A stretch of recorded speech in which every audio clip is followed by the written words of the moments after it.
Welcome, everyone. I am so excited to host this conversation on automation and success. And today we have an incredible lineup of women entrepreneurs who are using automation to scale their business and maximize efficiency, not just automation, but AI and digital tools. I am Tolu Amadi, the founder of AC Digital. And at AC Digital, we help business owners, small and mid-sized businesses streamline their business systems and increase their sales online and offline. Here we have Bukola Adedeji as one of the panelists, as well as Shara Wajih as a panelist as well. So I'm going to be inviting Shara on to give an introduction of herself, and then later on we'll have Bukola come in to the session. Thank you. Wonderful. Thank you so much for that wonderful introduction, Tolu.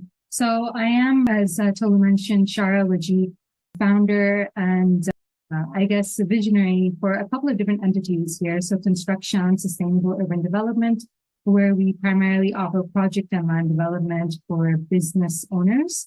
And we do everything from architecture, engineering, construction, pre-construction, and post-construction, along with some wraparound services.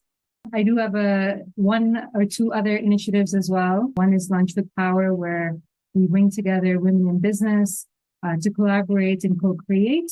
And finally, a tech startup, which is again in the project and land development space, where we're developing a technology whereby folks can invest and own real estate on the blockchain. Well, that's amazing. That sounds really great. I like the fact that you are into the non-profit sector and then construction and then blockchain as well.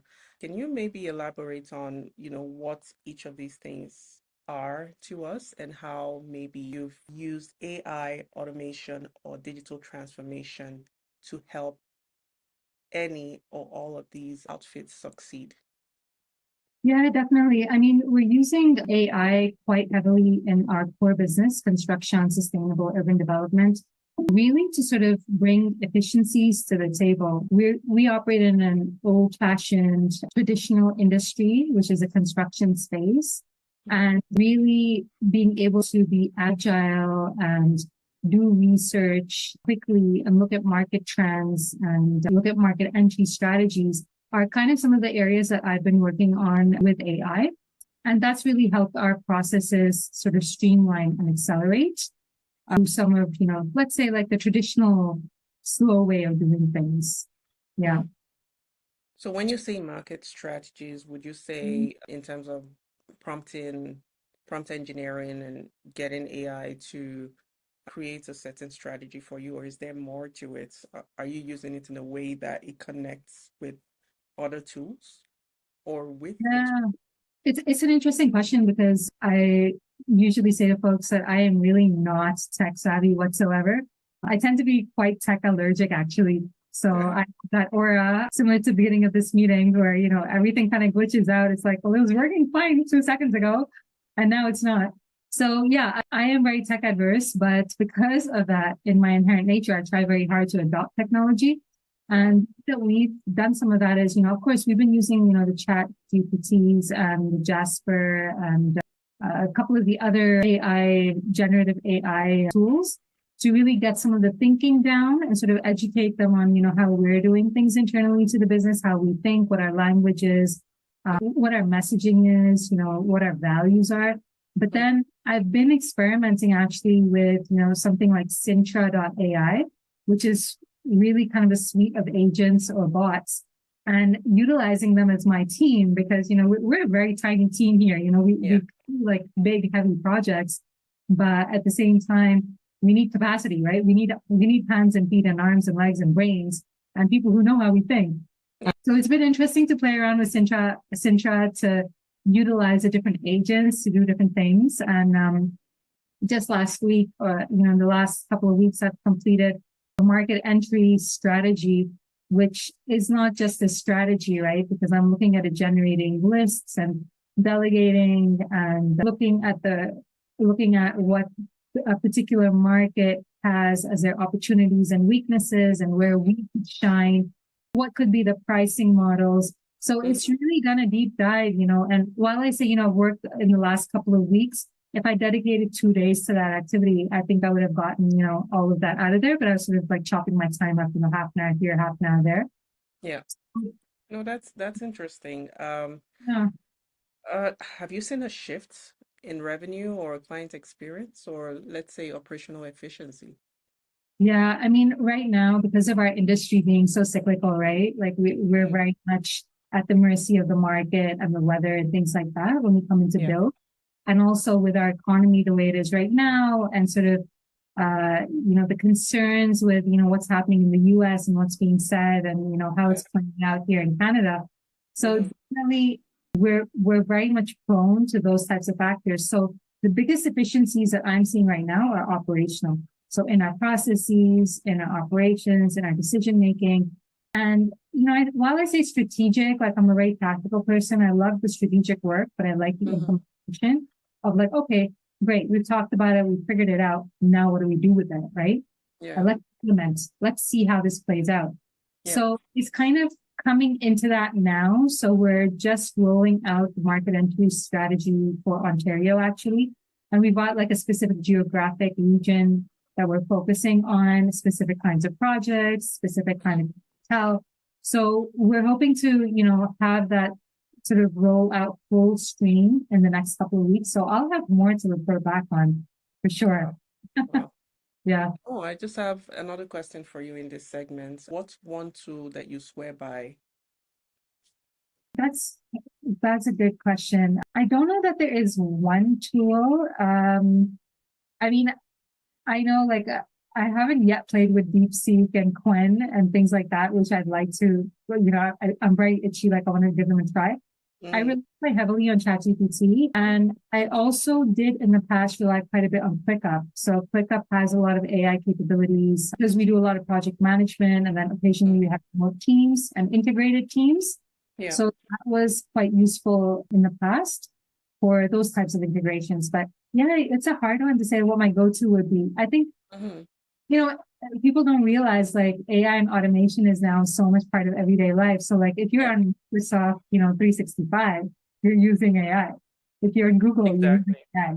So Just based on that, do you have any other advice for women in business looking to, let's say, implement AI, automation, a digital tool that would help them to scale or grow?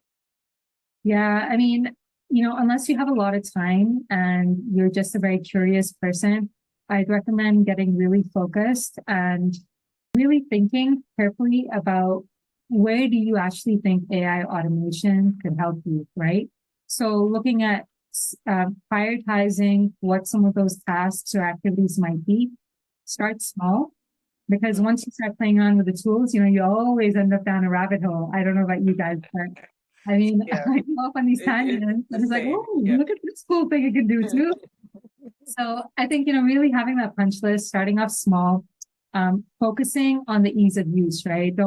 If you find that the tool is really difficult to use, you're not getting how it thinks or how it works, Yeah. uh, go to something that's more familiar or where it's a little more intuitive to you, how you think and how you work. So I'd say, yeah, those would be the starting points. And then I would also say like think long term. So even with this like project of like a market entry strategy, our Mm. long term thinking is, we're looking at a 5 year runway of what our operations need to look like, what our revenue base needs to look like, what kind of projects we want in our portfolio. So when we work backwards from there, then we land at this opportunity to enter Ontario. Okay, Yeah. now I have a task, right? I have a very sort of confined task of like, look at Ontario and Hmm. let's sort of bound that with some constraints. So Mm. yeah, think long term and then sort of drill down into like how you want to focus. And Yeah. then I'd also say, adapt and learn. That would be my final one. Yeah. Like it's all new. It's all different. Maybe you have familiarity, but at the same time, be open to trying to do things differently. Yeah. Yeah. No, I love all those advice. That's something that I would say as well. Like start Mhm. small. Don't try to do everything at once. The world we're in right now, it's all agile. Yes. So just, get something little, implement it, and then run with it.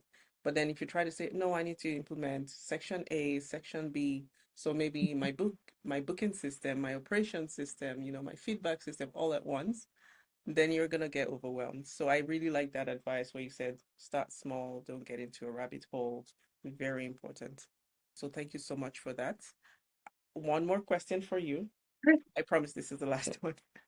Last Um, part.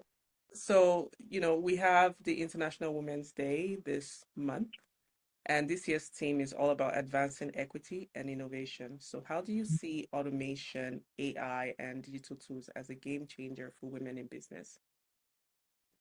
Okay, so I think, as women and as women in business, and oftentimes we are just such complex beings and we always have a million things going on at the same time. We're Yeah, not that great at compartmentalizing unless we're, I think, the blue personality traits are very logical and you can kind of compartmentalize. yeah, So I think, one way to look at it is that at the end of the day, you still need a human behind the scenes, right? You still need that human touch, that soul, that spirit, that creativity, that direction that you maybe want to take an initiative in or a venture or project in.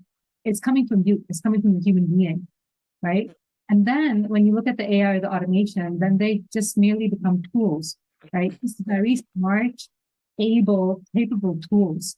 The way I'm kind of treating it is, you're a resource, as in a human resource, but not that intelligence. You don't really get the nuances of emotion or priorities or things like that. So use them in tools. And then what I'm excited about is really diving into the automation where I'm, really sort of saying, okay, there's one function that needs to tie into another function that ties to another. So an example, from marketing would be, say, lead generation. So, maybe I have a list, maybe I don't have a list. I need yeah, to create a list. Now I need to do the next step and the next step. And eventually I need to convert these into warm leads, hot leads, actual clients or yeah, partners and so on.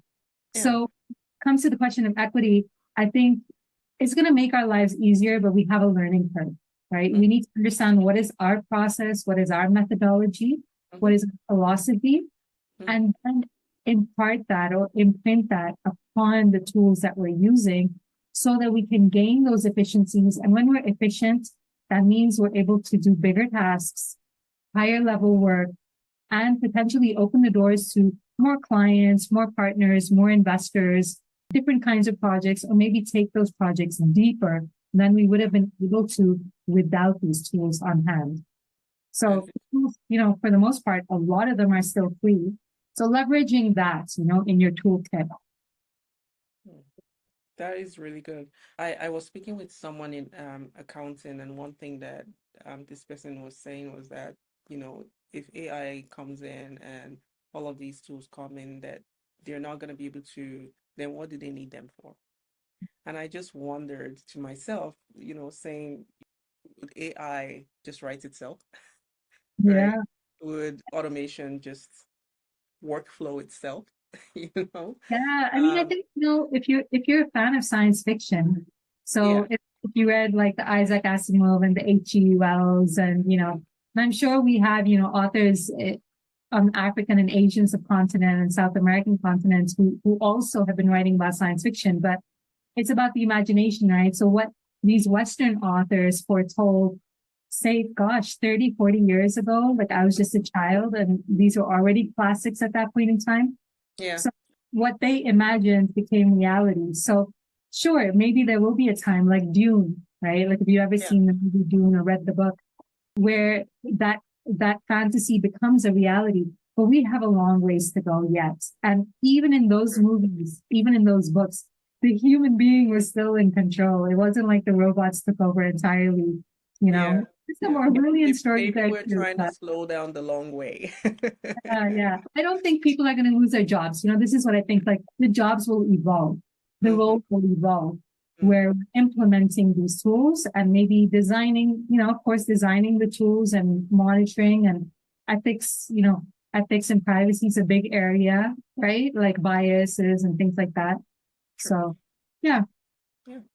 No, no, this has been an incredible discussion, but before we wrap up, let's do a quick round. Where can people connect with you and learn Yeah, more about your work? I'm definitely easy to find. Shara Wajih. I'm on LinkedIn, easily found there, and I'm open to a conversation. You can find my email there. You can find pretty much everything there. And yeah, I'm happy to connect with anyone who wants to carry on the conversation. Thank you so much. And this has been amazing. We'd like to continue staying in touch. So connect with us on LinkedIn, share your thoughts in the comments, and be sure to watch the replay. Definitely. Thank you so much, Toby. No worries. Thank you so much for doing this. So, Bukola, welcome in. We're going to start with a quick intro of yourself. Can you share your name, business, and how AI automation fits into what you do? Hi, Tolu. Thanks for having me here. I'm Bukola Adedeji, the founder of the TheBraGirl brand. That is where we provide undergarment solutions, specialty lingerie solutions for women. Okay. How does AI automation fit or digital transformation fit into what you do? How is AI helping us? So many areas where AI has proven to be useful, even just not just AI, really, the digital transformation of things, right? Which includes messaging, a lot of communication right there. It includes a lot of nurturing customers, and that has to do with a lot of automations at the back end. It includes even creating the graphics, working the system, operational efficiency. That's the buzzword for me this year, in achieving operational efficiency using AI technology. And what do I mean by that? We have data. How do we make use of that data? I find AI to be very useful in interpreting some of these things. Also, AI has helped me as a business person to broaden my horizon as an entrepreneur.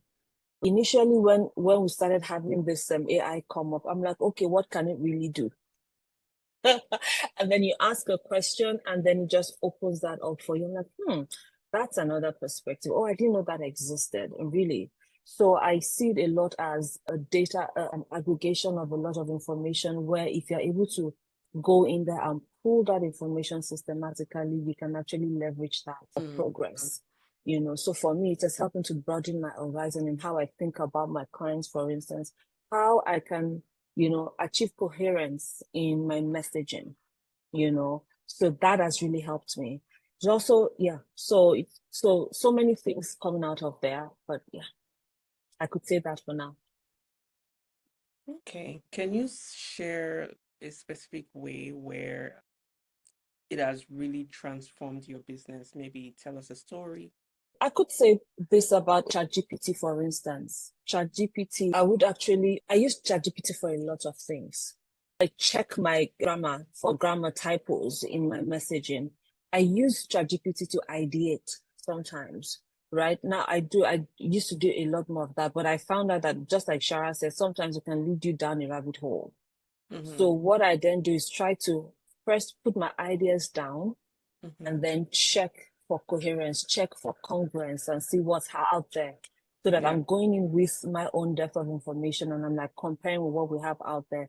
Because with ChatGPT, I always say that everyone is an expert of the past. There is no expert of the future. So we're looking still at aggregate. So I love to go in there with my ideas, but then it helps me to make it more coherent. I keep saying that word coherent because you could have different ideas. And for me, I'm always mindful of not doing so many things or not into so many things at the same time.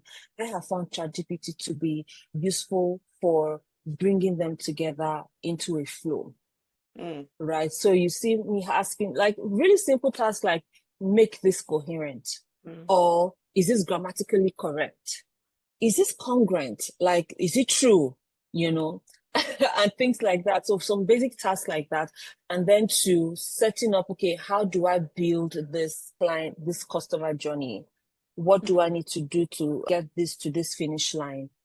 So all those things I found ChatGPT to be very useful for that. And I realized that just even writing a clearer message, email, clearer, doing things well. I think, ChatGPT is one tool I've used for that.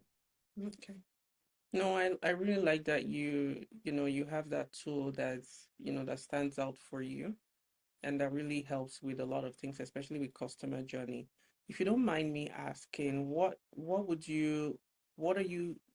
are you using to create that customer journey? So what platform? I have a very integrated platform in Wix. I found Wix to have a lot of things in there, right? Mm, So, we have a lot of automation set up on there, but I mm, find that you cannot let those automations go off, right? You have to find a way to create a sequence. mm-hmm, So customers are not seeing this or seeing that, because then it becomes counterproductive. mm, For one, you don't want customers to be getting so many emails about so many different things. That can be really tiring, for the customer, and it could really be counterproductive. So yes, after all doing all of that, and even now, even the Wix software is also now having the generative AI thing going on there, that we now, we now don't have to go to ChatGPT, but of course I've started with ChatGPT, so I just stick with that. But really, I then go there and then plot all the things that I've been able to plot out through ChatGPT, and execute that on the back end of the dashboard. Our yeah. platform it has so many, and there is so many integrations, which is why I like it. It's like having all that in a space. So when I'm learning something in one area, it's easy for me to apply to another area. As like I said before, creating that flow is very, very important. So I learn all of that, create all of that, and then just plug it into what we're already doing and see how it works. How does this work? Mm-hmm, And seeing where is that going? Where is that taking us? So yeah. mm. And have you seen an impact on stress levels, burnout? Oh, yes. The very fact that some things are done quicker, and then because they are done quicker, you're able to do them more, Mm-hmm, right? You're able to, one of the things I know I did recently was to show up more in the social media space, for instance, just to show up, just enabling you to show up without that stress of that close stress of, I have to do it now, I have to do it now. Setting those things ahead of time just gives you that peace of mind in the moment, and then you're also still showing up. So just showing up at all, as even we could see the traction in all our algorithms, or not all, many of our algorithms, and mm-hmm, that really helps. For instance, some of those things that, like, Wix has this, I would call it AI really, where this AI tool where you check your search engine optimization, for instance, yeah. right? It tells you the things that are missing and the things that you need to fix. So the very activity, the act of just setting all of that up and correcting the things that need to be corrected makes us rank better on Google. Mm-hmm, So because we're showing more on Google, we're getting more clicks from there. Because that means we're getting more discovered from there, So being able to access all of that just by, you know, something generates this report for you, just lets you know this is missing, this should be corrected, and then that works, So it just gives you that peace of mind of, this is not another gear I'm trying to work, but this gear is making that other gear work, and mm-hmm, we have that sorted. So when we talk about operational efficiency, that's one of the things I'm thinking about. Like, you don't have to do everything, but if something can be done that has a snowball effect on other things, that is good. mm-hmm. So, thank you so much for that. One last question for you. This month is International Women's Month. What role do you see automation playing in empowering women in business? And I will expatiate a little bit. I want to focus on the future trends in AI automation. What future trends in AI automation should women entrepreneurs keep an eye on? If, like I said, if it's going to save me time, if it's going to amplify my creativity, if it's going to get me to my target audience, in the easiest way possible and in the most effective way possible, whatever trends exist within those dimensions, I think is what we want to look at. As women, we wear a lot of hats, like we said before now. We wear so many hats. Sometimes we're not even conscious we're wearing those hats, and so they still bear some cognitive load for us, right? But when we are able to find something that takes off this load, we find that, oh, that load also has gone off, And then we find we have space for more things. And I think we need that space for, to express our creativity, really. One of the things I found is, like I've also said before, and I wrote it down while Shara was speaking, keep the soul, use the tools, right? Keep the soul, use the tools. At the end of the day, these things are tools for us to use. And so one of the markers of success for me using AI would be how effectively it's expressing my creativity and converting that to whatever I consider to be success or profit. So while I may not be very familiar with upcoming trends, what I'll measure those trends by will be those three things. Is it saving me time? Is it giving me space? Is it profitable for me? Then I'll go with that. Well, I mean, this has been an incredible discussion. And so before we wrap up, I want to know how we can connect with you and learn more about your work, especially with TheBraGirl. Okay, so I'm on LinkedIn first of all as Bukola Adedeji, and also company as LinkedIn is TheBraGirl. Across all social media channels, we are TheBraGirl, so that you can connect with us on any of those channels. Our location, physical location, is at TheBraGirl store, downtown Calgary. It's close to Simon's on the 3rd level. So that's where we offer our solutions, our products and services to women in the specialty range. Yeah. That's awesome. Awesome. And one more question for you, and this is kind of personal, Bukola. What makes your bra store different from every other bra store that we would probably go to, like La Vie en Rose, La Senza, Victoria's Secret? What's the difference between? Okay, two differences. One difference is that we deal in a wide variety of sizing, and that's why it's a specialty store. So we deal from the petite to the really curvy, right? From the A cup to the O cup, from the band 28 band to 48 band sizes. So for that, any specialty lingerie store would actually stock those sizes. So that's how we differ from the mainstream lingerie stores or departmental stores. On the other hand, which is the second point here, which is very unique to us, we provide styling services. That means you just don't walk in and try to figure it out by yourself. We help you figure out what you need based on your lifestyle and your current phase of life, right? So are you pregnant, or did you just win your baby? Are you making a big change in life? Are you just coming out of mourning? Are you having a new adventure? Are you going through breast changes, whether that is surgically or just the natural course of life? We help you figure out what you need for breast support, in those different areas. And that's what we are skilled at doing at TheBraGirl. And if I would add the third thing is providing education around how to really leverage undergarments for a productive lifestyle. I think that's where we really want to sit and expand on now and in the coming days to let women fill that gap, in terms of knowing how to skillfully set yourself up for success in your everyday life and your career. Well, thank you so much, Bukola, and thank you to all our amazing panelists and everyone who joined us. This conversation doesn't stop here, so connect with us on LinkedIn, share your thoughts in the comments, and be sure to watch the replay if you missed any part. And let's continue empowering women in business through digital transformation, because this is the future. Thank you. Thank you, Tolu.